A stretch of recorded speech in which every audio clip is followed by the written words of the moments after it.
Hello, and welcome to Food Reviews with me, where I review foods. And today, the Swanson chicken Parmigiana.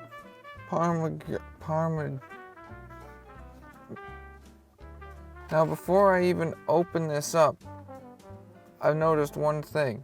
No artificial colors, which on the surface seems like a reasonable thing. Like, oh, no artificial colors. That's pretty good.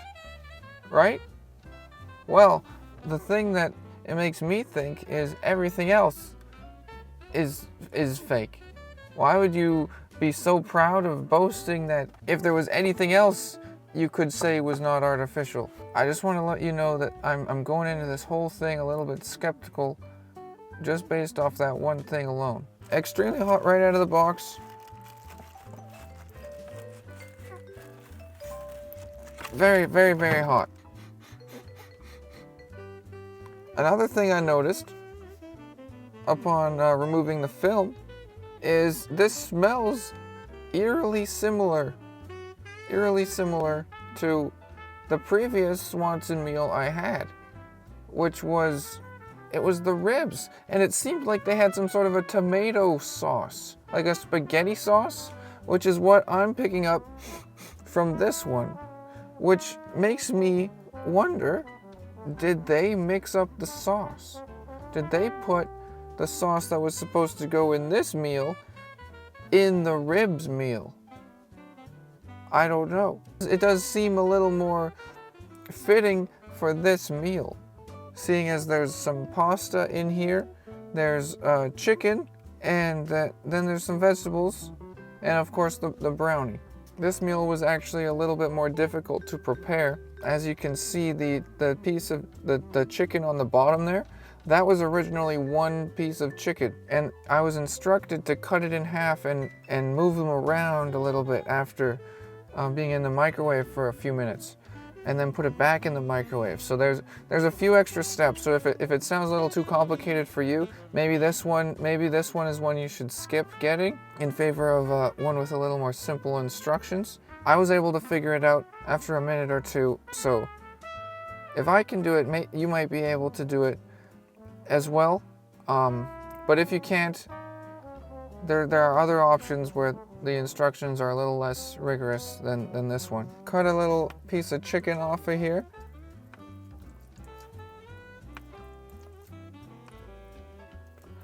Having a little bit of difficulty cutting a piece of chicken with the fork. It is very, very, very mushy, is I believe the technical term for it. That did take quite a while to get through there. The original cut, which I mentioned before, I did use a steak knife, and now I know this is not a steak, it is chicken. I felt I'd rather be over prepared than under prepared, so I used a steak knife to cut through the chicken originally, but I used the fork this time. Cheers.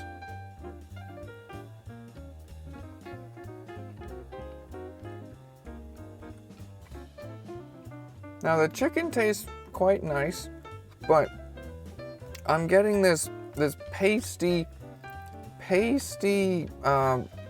texture, which I think is the breading on the chicken, which usually if you were to put something like this in the oven, it would get crispy and it would actually be like a nice texture. It would be very pleasant in your mouth.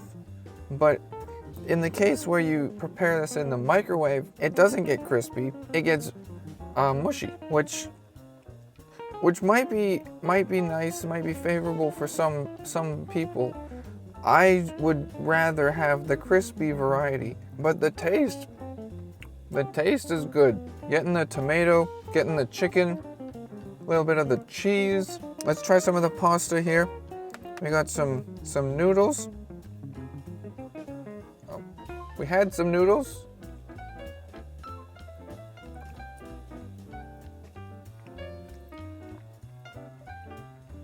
So this does taste a little bit more tomatoey than the previous meal. And there's no tang to it. There's no tang. which I wasn't expecting from this. It's just making me even more confused about the previous meal. But you're not here to hear me talk about the last video when I'm on this, when I'm eating the chicken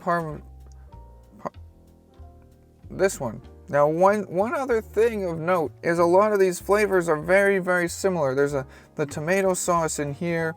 There's the tomato sauce in the pasta. It's a lot of the same flavors, same notes. If you're looking for a bit of a variety in your meal, this might not be the one to go for.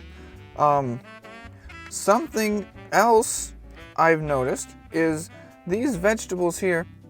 I'm not sure if you can see this very well, but a lot of these ones look quite dried out, a little bit old, sad looking kind of. And that is a first for me. The other ones I've seen have looked quite nice, quite fresh. They look like they don't want to be here anymore. They look like they're tired and they want to go to sleep. And they do taste like that as well. A little bit of a slimy texture, which I don't particularly like very much at all. I do not like these vegetables, which brings me back to the point of how they were so proud of boasting that there were no artificial colors, which makes me think, what if these aren't actually real vegetables? Maybe they have created some sort of fake vegetable, and that is why they look old and shriveled up and kind of a slimy texture. Maybe they've created these in a lab. I can't say for sure. Don't quote me on this.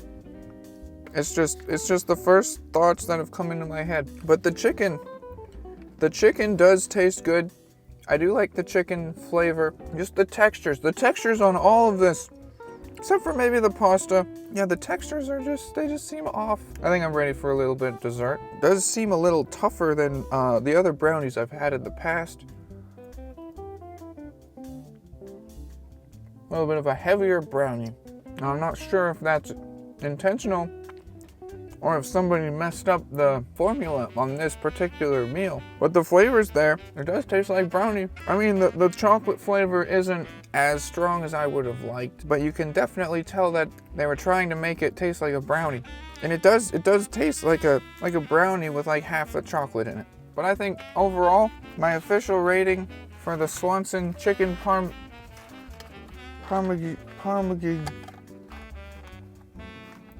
I'm gonna have to rate this 4.5, which is 0.5 more than the previous Swanson meal, but only because the flavors did mesh together properly. It didn't seem off. It didn't seem like they messed something up flavor-wise. The textures were still very, very mushy when they should have been crispy. So that's why I rated it that way. Thank you for watching.